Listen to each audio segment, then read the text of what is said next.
čo s tým idú robiť, neviem presne čo. To je bytočný komentár, ale že ja som si vždy hovoril, čo to vlastne znamená.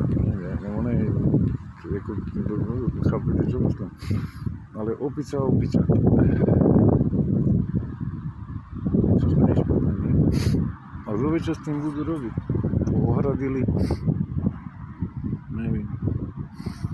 Prejdem to dokola, lebo to sú tie komunistické sochy, to sú celkom zaujímavé veci niekedy. No tak, lebo oni mali ťažký teror, komunizmus bol teror v podstate s tým spôsobom. A vytvára potom podmienky utrpenia a zároveň z toho utrpenia prameniace proste tvorivosť.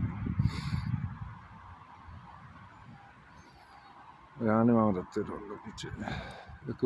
ja teror nepoznám ako taký, ale tyraniu áno.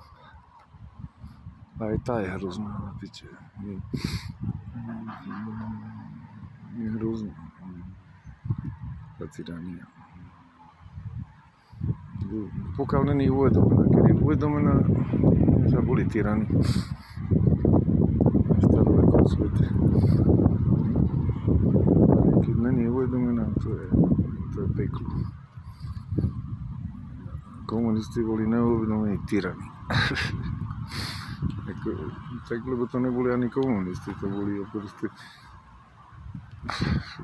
ani na Indu.